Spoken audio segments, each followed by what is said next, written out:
안녕하세요, 여러분. 광야에서 외치는 자의 소리입니다. 오늘 이 시간에는 고난의 광야에 대해서 한번 나눠보고자 합니다.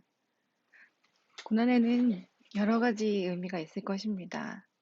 크게는 환경으로 겪는 어려움과 또 인간관계에서 오는 어려움, 그런 거듭나기 전에 겪는 고난들과 거듭난 생명이 복음을 위해 사는 과정에서 겪는 환난, 고난, 이런 것들이 있습니다. 오늘은 첫 번째 것, 거듭나기 전의 고난에 대해서 한번 나눠보고자 합니다.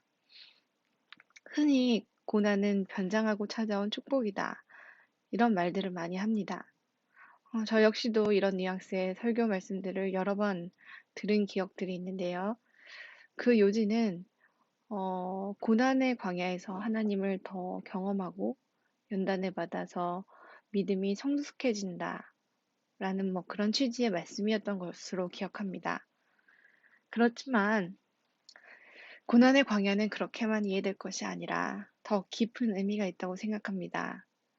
거듭나기 위해서 반드시 거쳐야만 하는 과정이기 때문입니다. 이스라엘 백성의 이 약속의 땅 가나안에 들어가기 전에 거친 곳이 바로 광야죠. 그곳은 그들을 낮추시며 줄이게 하시는 그런 곳이었습니다. 신명기 8장 3절 말씀, 너를 낮추시며 너를 줄이게 하시며 또 너도 알지 못하며 내 조상들도 알지 못하던 만나를 내게 먹이신 것은 사람이 떡으로만 사는 것이 아니요 여호와의 입에서 나오는 모든 말씀으로 사는 줄을 내가 알게 하려 하심이니라 하셨고요. 또 신명기 8장 16절 말씀, 내 조상들도 알지 못하던 만나를 광야에서 내게 먹이셨나니 이는 다 너를 낮추시며 너를 시험하사 마침내 내게 복을 주려 하심이었느니라. 아멘. 그것은 이스라엘 백성이 가나안에 들어가기 전에 바로 직전에 모세가 백성들에게 한 말이죠. 그 광야를 통해서 이스라엘 백성들에게 주시고자 한 것이 있었는데요. 하나님께서 그것이 바로 사람이 떡으로만, 즉 세상의 것으로만 살 것이 아니라 여호와의 입에서 나오는 모든 말씀으로 사는 줄을 그들로 알게 하시고, 즉 깨닫게 하시고 그들에게 복을 주려 하심이었다고 하나님께서 말씀하십니다. 그 복이 바로 하나님 한 분만 의지하게 하는 것, 곧 거듭난 새 생명을 의미하는 것입니다. 구원받기로 작정된 자에게 반드시 주님께서는 고난의 광야를 허락하십니다. 성경에 나오는 수많은 믿음의 선진들이 모두 그 고난의 광야를 거쳤습니다.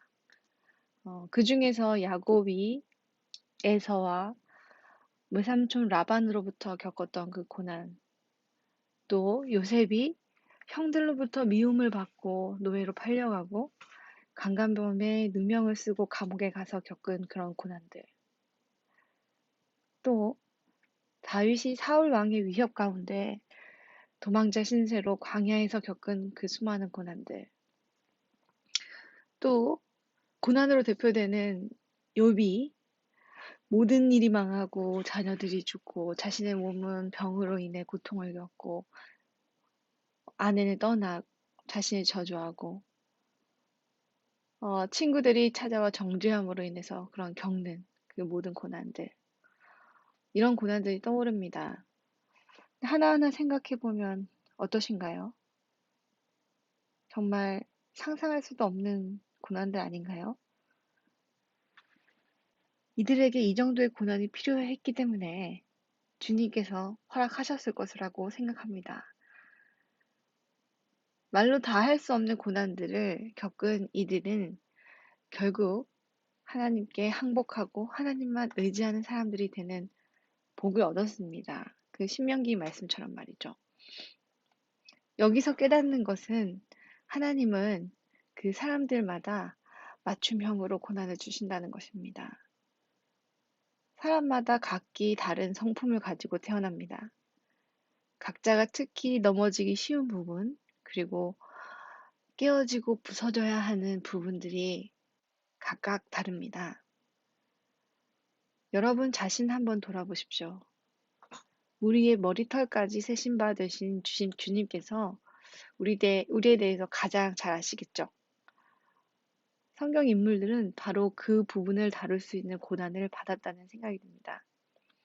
한 명만 예로 들자면 욥 같은 경우에 특별히 하나님 앞에서 죄를 저지르지 않고 살아왔다고 성경은 말씀합니다. 그래서 의로운 욥이라 이렇게 성경은 말하고 있는데요. 그런 욥조차도 자신이 의롭다고 생각하는 자기 의에 사로잡혀 있었다는 것이 결국 욥기에서 드러납니다. 평온히 살아갈 때에는 알 수가 없었고 사탄이 주는 여러 고난들이 올 때에도 범죄하지 않았지만 자신을 찾아와서 정죄하고 판단하는 친구들을 볼 때에 자기 의를 변호하기 시작하면서 그 자신 속에 살아날뛰는 자존심 이런 것들이 드러난 것을 봅니다. 결국 욥은 자신을 의롭다 하기 위해서 이런 고통스러운 상황이 부당하다. 결국은 하나님이 불의하시다는 취지로 얘기를 하게 됩니다. 욥기 40장 6절로 8절 말씀입니다. 그때의 여호와께서 폭풍우 가운데에서 욥에게 일러 말씀하시되 너는 대장부처럼 허리를 묶고 내가 내게 묻겠으니 내게 대답할지니라. 내가 내 공의를 부인하려느냐? 내 의를 세우려고 나를 악하다 하겠느냐? 욥의 불의가 드러났고 그제야 욥은 제 위에 앉아서 회개하였습니다. 중요한 것은 고난을 허락하신 주님이 욥에게 회개의 기회를 주시고자 했다는 것입니다. 히브리서 12장 6절로 8절 말씀입니다. 주께서 그 사랑하는 자를 징계하시고 그가 받아들이시는 아들마다 채찍질 하심이라 하였으니 너희가 참음은 징계를 받기 위함이라. 하나님이 아들과 같이 너희를 대우하시나니 어찌 아버지가 징계하지 않는 아들이 있으리요. 징계는 다 받는 것이거늘 너희에게 없으면 사생자여 친한 아들이 아니니라. 하나님이 징계하시는 것은 우리가 우리 자녀에게 벌을 주듯이 그를 사랑해서 받아들이려고 하는 것이지 버리고 내치시려는 것이 아닙니다. 그가 좋은 길로 가서 결국은 잘 되게 하려는 것입니다. 또 욥의 예에서도 알 수 있듯이 욥이 사업이 망하고 자녀들이 죽고 자신의 몸에 병이 난 것은 그에게는 그다지 큰 고난은 아니었던 것 같습니다. 어떻게 그럴 수 있을까 싶지만 저희들이 볼 때는 사람마다 그 성품이 다 다를 수 있고 그 고난을 견딜 수 있는 정도가 다를 수 있습니다. 누구에게는 견딜 수 없는 큰 고난이 누구에게는 그다지 큰 일이 아닐 수가 있고 오히려 별일이 아닌 것 같이 보이는 그 일이 그 일에 무너지는 사람도 있는 것입니다. 하나님은 우리를 가장 잘 아시기에 놀랍게도 맞춤형으로 저희들에게 고난을 허락하십니다. 그 고난을 허락하신다는 것의 전제는 하나님이 우리를 고치시고 회복시키시기를 바라기 때문에 그 바라는 그 사람에게 그리 하신다는 것입니다. 주님은 주님을 바라보며 주님 말씀대로 살고자 하는 자에게 사랑할 마음으로 고난을 주십니다. 그를 긍휼히 여기시고 그를 건지고자 작정하신 것입니다. 할렐루야. 자기에 매여 있던 욥에게 임한 그 모든 고난과 친구들의 비판은 하나님의 의였고 하나님의 사랑이었습니다. 탕자 비유의 첫째 아들 기억하시죠? 그 첫째 아들과 같은 자리에 빠져 있던 그 욥을 건지시고자 했던 것입니다. 욥기 42장 8절 말씀. 그러므로 내가 스스로 거두어드리고 티끌과 제 가운데에서 회개하나이다. 아멘. 와, 욥이 결국 이렇게 하나님 앞에서 회개합니다. 여기서 스스로 거두어들이고 이것은 내가 스스로를 미워한다 이런 뜻입니다. 결국 자기를 부인하고 하나님 앞으로 나아간 것입니다. 주님께서는 욥이 이렇게 회개하는 자리에 나아가기를 바라셨던 것입니다. 우리는 흔히들 욥이 이유 없는 고난을 당했다라고 하지만 그것은 겉모습만 보는 인간의 눈에 비친 욥을 평가한 것일 뿐이라고 생각합니다. 중심을 보시는 하나님의 눈에는 욥에게 이 고난이 반드시 필요하다고 생각하셨고 그래서 허락하신 것입니다. 또 이번에는 야곱의 경우를 볼까요? 자기 입속 차리는데 빠르고 잔꾀로 사람을 잘 속이고 그 이기심으로 꽉 찬 야곱한테는 자기보다 더 그런 성품을 가진 라반을 만나게 하시고 또 자기 목숨, 자기가 너무나도 소중하게 생각하는 자기 목숨을 위협하는 에서를 대면하게 하는 고난을 허락하십니다. 야곱이 이런 사람들을 만나지 않고 자기를 그저 오냐오냐 해주고 무슨 짓을 해도 예쁘다 예쁘다 해주는 리브가 같이 그 엄마 그런 사람들 속에서만 살았다면 하나님을 믿는다고 하면서도 사실은 육신의 정욕을 따라서 그것만을 섬기면서 자신의 배를 섬기며 살았을 것입니다. 하나님이 말씀으로 그를 이끄시고 인도하시더라도 그것만으로 족하지 않기 때문에 하나님은 인생의 고난을 사용하시는 것입니다. 그것은 우리의 완고함과 강팍함을 너무도 잘 아시기 때문입니다. 고난으로 지금 힘드신 분 계십니까? 선하시고 인자하신 주님을 신뢰하십시오. 회개는 곧 세상, 그리고 또 자기, 자신, 그것을 더 이상 신뢰하지 않는 것을 말합니다. 하나님 외의 모든 것을 버리는 것입니다.